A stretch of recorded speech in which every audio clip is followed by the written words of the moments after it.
स्वागत है आपका साथी तिशला के साथ। कैसे हैं आप लोग, कैसे हैं घर में सब, ज़रूर बताइएगा। मेरे पास बहुत लोगों के प्रश्न आते हैं, बहुत बच्चियां मुझसे ये पूछती हैं कि पूजा में किन किन बातों का ध्यान रखना चाहिए, पूजा करते वक्त हमको किन चीज़ों की गलती नहीं करनी चाहिए। तो चलिए आज आपको कुछ ऐसी चीज़ें बताती हूँ जिनको करने से आपको हमेशा पूजा में दोष प्राप्त होगा, और अगर आप इन चीज़ों का ख्याल रखेंगे तो आप और ज़्यादा अच्छे से प्रभु की भक्ति कर पाएंगे, समर्पण दे पाएंगे, उनका आशीर्वाद प्राप्त कर पाएंगे। हालांकि मुझे पता है मैं आज जो भी बातें आपको बताने जा रही हूँ इससे पहले बहुत ही कम लोगों को इस बारे में पता होगा, पर आज के बाद साथी परिवार के हर बच्चे को ये बात पता होगी और वो ये गलती कभी नहीं करेगा। साथ में आज पहली बार आपसे रिक्वेस्ट कर रही हूँ क्योंकि मैं चाहती हूँ कि घर घर में ये चीज़ पहुँचे, और आजकल लड्डू गोपाल की सेवा करना या उन्हें अपने साथ लेकर चलना ये हर किसी के लिए फैशन बन चुका है।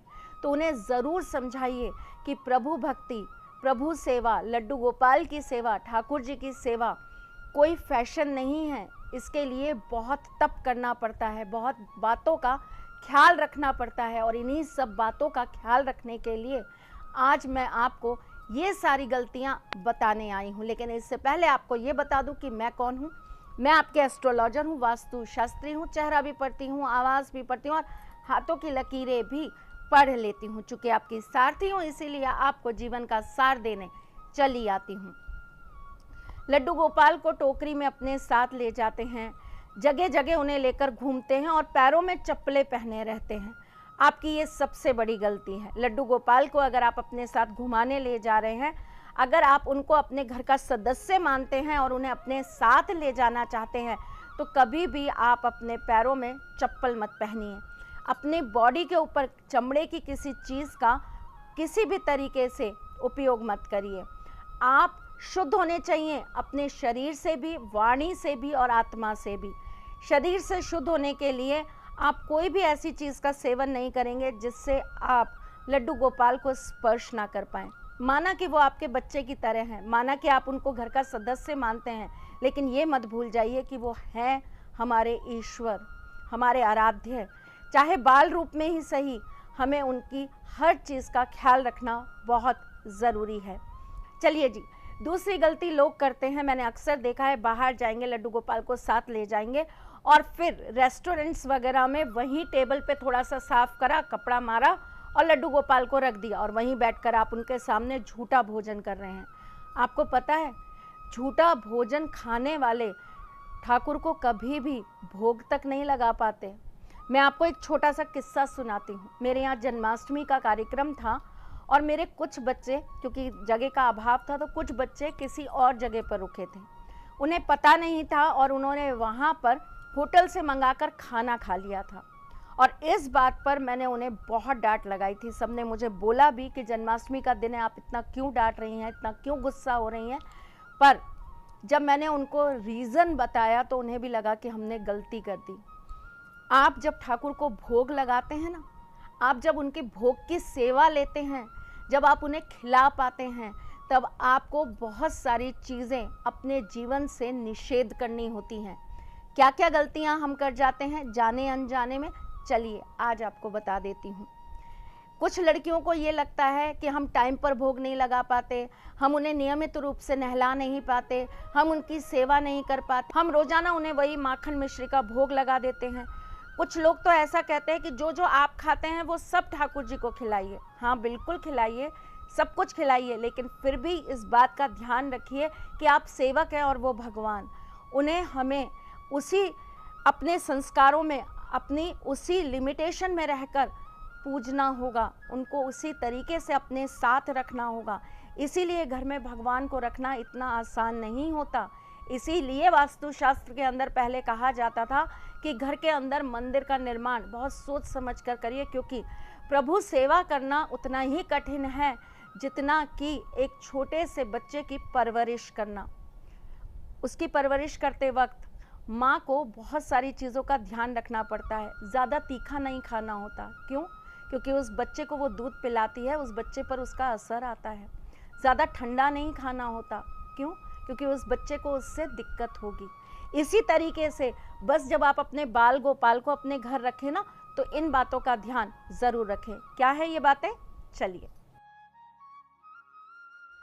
आप अपने घर के मंदिर के दिए कैसे साफ करते हैं? विम से? हाँ, अरे नहीं भाई, पवित्र चीज़ों को हमेशा पवित्र चीज़ों से ही साफ करना चाहिए।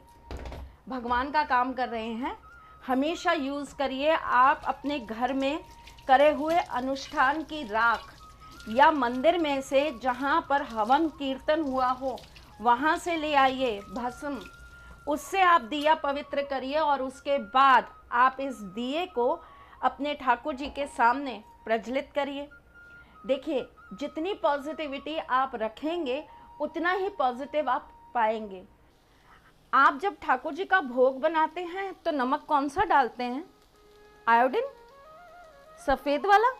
नहीं नहीं, ठाकुर जी के भोग के लिए थोड़ी सी मेहनत करिए और नमक जो है वो काला नमक या फिर सेंधा नमक डालिए। भोग में कभी भी आयोडीन नमक का इस्तेमाल मत करिए। ठाकुर जी का भोग बनाते समय अपने सिर को ढककर ही भोग को निर्माण करिए। जब आप ठाकुर जी का भोग निर्माण कर रहे हों तब ध्यान रखिए आप पूरी तरीके से शुद्ध होने चाहिए। ठाकुर सेवा घर में करते हैं तो कुछ नियमों का पालन ज़रूर करिए। जय श्री कृष्णा। पूजा करते वक्त ये गलती बिल्कुल भी ना करें। जब भी आप अपने घर के अंदर पूजा के लिए यानी कि आरती के लिए थाल सजा रहे हों तो सर्वप्रथम उस पर आप इस तरीके से स्वास्तिक का निर्माण कर लें। वैसे तो हर देव की आरती के लिए अलग अलग तरह की यंत्र निर्माण किए जाते हैं, लेकिन आपको अगर ये सब नहीं आता है तो आप स्वास्तिक का निर्माण करिए। उसके बाद आप इसके ऊपर फूलों को इस तरीके से फैला दीजिए और उसके बाद आप एक दीपक इसमें प्रज्वलित करके अपने देव की आरती करिए। मन में बसा कर तेरी मूर्ति उतारूं मैं गिरधर तेरी आरती। आज मैं बहुत लेट हो गई हूँ, ठाकुर जी का भोग भी तैयार नहीं किया है। क्या करूँ, खीरा टमाटर ही खा लेती हूँ, कुछ और खाऊंगी ना तो बहुत टाइम लग जाएगा। अनजाने में ये गलती आप भी मत करिएगा मेरी जान। कभी भी खट्टी चीज़ों का सेवन करके ठाकुर जी का भोग निर्माण नहीं किया जाता और उनको भोग नहीं लगाया जाता। तीखा खा के, बहुत ज़्यादा तीखा खा के भी ठाकुर जी को भोग नहीं लगाया जाता।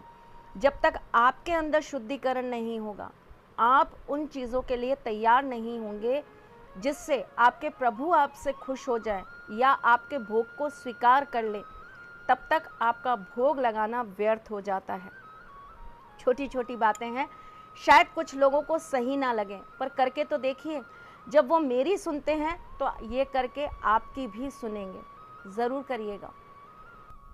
वैसे तो ठाकुर जी भाव के भूखे हैं और वो भावपूर्ण तो झूठे बेर भी शबरी के खा लेते हैं, लेकिन वो भाव, वो भक्ति जागृत करने के लिए आपको भी शबरी जैसी तपस्या करने की तो ज़रूरत है। लोग एग्जाम्पल बहुत आराम से दे पाते हैं। देखिए, उन्होंने शबरी के झूठे बेर खाए थे, शबरी की तपस्या देखी, उसका त्याग देखा, उसका बलिदान देखा, उसकी एक सदी की आपने इंतज़ार की घड़ियां देखी? नहीं ना। तो पहले शबरी जैसे बनिए, फिर ये एग्जाम्पल दीजिएगा। और शबरी जैसा बनने के लिए आज आपको जो चीज़ें बताई हैं उन पर अमल करिए। यकीन मानिए, धर्म के रास्ते पे चलेंगे तो कभी भी मुँह की नहीं खानी पड़ेगी।